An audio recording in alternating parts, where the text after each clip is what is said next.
Hello everyone, this is Neha Goyal and welcome to my channel JRF prep academy.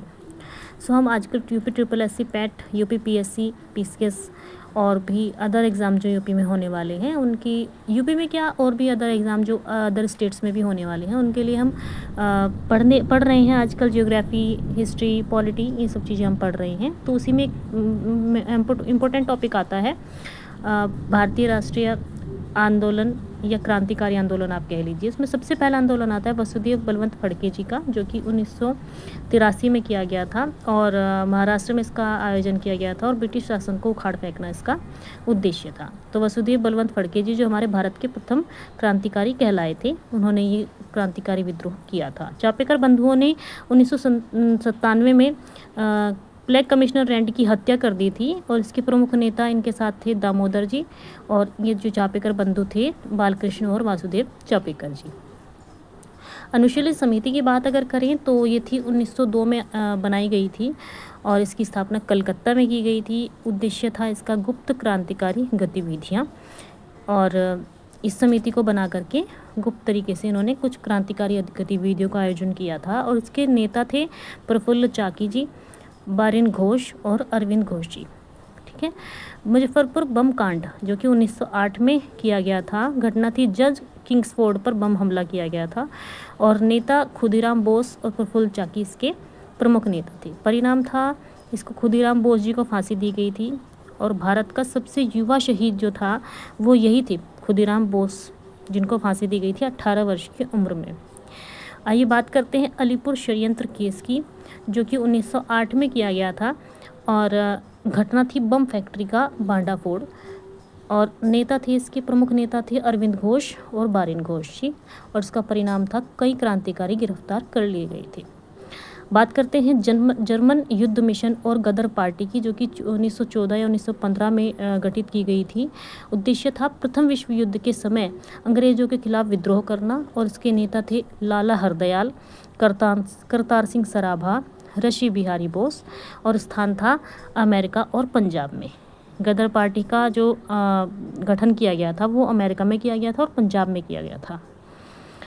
आइए बात करते हैं दिल्ली षड्यंत्र केस की, जो कि 1912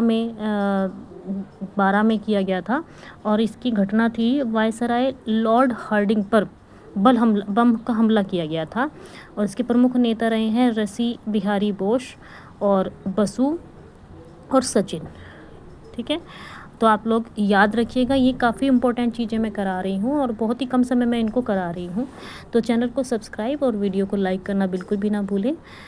और बात करते हैं होम रूल आंदोलन की या फिर होम रूल लीग की, तो ये 1916 में बनाया गया था और इसके प्रमुख नेता थे बाल गंगाधर तिलक और एनी बेसेंट जी, और इसका प्रमुख उद्देश्य था ब्रिटिश शासन के अंतर्गत भारत को स्वराज दिलाना।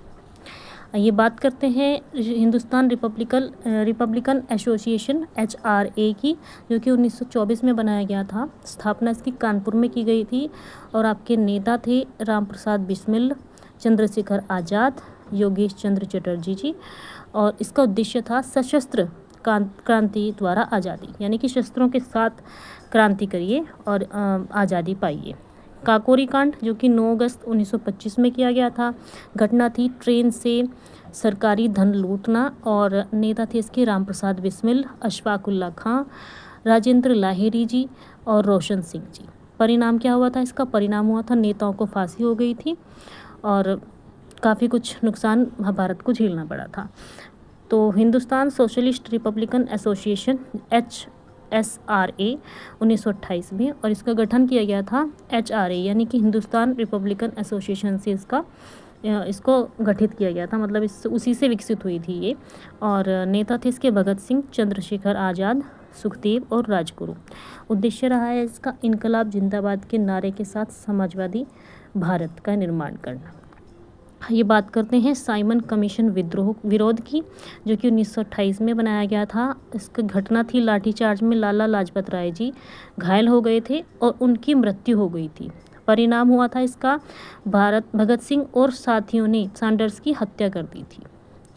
असेंबली बम कांड 1929 में, घटना दिल्ली की क्रांतिकारी असेंबली में बम फेंकना, और नेता थे इसके भगत सिंह और बटुकेश्वर दत्त। नारा था बहरों को सुनाने के लिए धमाका ज़रूरी है। बहरों को सुनाने के लिए धमाका ज़रूरी है। ये बात करते हैं लाहौर षड्यंत्र केस की। 1929 से 1931 के बीच इसका गठन किया गया था और परिणाम था इसका भगत सिंह, सुखदेव और राजगुरु को फांसी हो गई थी और वो जो तिथि थी वो थी 23 मार्च 1931, जब हमारे भगत सिंह, सुखदेव और राजगुरु जी को फांसी दे दी गई थी। वो लाहौर षड्यंत्र केस था जिसके अंतर्गत उनको फांसी दी गई थी। चंद्रशेखर आज़ाद का बलिदान 27 फरवरी 1931 और स्थान था इलाहाबाद एल्फ्रेड पार्क में। और इन्होंने घटना क्या था, इस घटना को अंजाम इन्होंने दिया था वो थी पुलिस के घिरने पर स्वयं को गोली मार ली थी इन्होंने। तो इनका एक बलिदान है ये जो याद रखा जाता है। 27 फरवरी को ये घटना हुई थी। ठीक है। इंडियन नेशनल आर्मी INA और आज़ाद हिंद फौज 1942 से 1945 के बीच में इसका गठन किया गया था। स्थापना की गई थी सिंगापुर में और हमारे प्रमुख नेता थे सुभाष चंद्र बोस जी, और जिनका प्रमुख नारा भी है, एक मुख्य नारा भी इन्होंने दिया था जिसको कहते हैं तुम मुझे खून दो मैं तुम्हें आज़ादी दूंगा। ये बात कर लेते हैं नौसेना विद्रोह के बारे में जिसका गठन किया गया था 1946 ईस्वी में। स्थान था इसका बम्बई, मद्रास और कराची में। उद्देश्य था ब्रिटिश शासन के खिलाफ विद्रोह करना और परिणाम था आज़ादी की राह तेज हो गई थी। आइए बात करते हैं स्वतंत्रता की प्राप्ति यानी कि 15 अगस्त 1947 की, जब भारत हमारा आज़ाद हो गया था। और क्रांतिकारियों, जो इतने क्रांतिकारी हमारे देश में रहे हैं जिनका बलिदान हम हमेशा के लिए याद रखेंगे, तो उन बलिदानी का हमें फल मिला था जब हमारा देश आज़ाद हो गया था। तो ये था एक छोटा सा वीडियो जिसमें मैंने बहुत कुछ एक्सप्लेन करने की कोशिश की है। ये आपके एग्ज़ाम पॉइंट ऑफ व्यू से बहुत ही इम्पोर्टेंट टॉपिक है, तो आप इसको वीडियो को पूरा ज़रूर से देखें। Thank you very much for watching. Keep learning, keep sharing.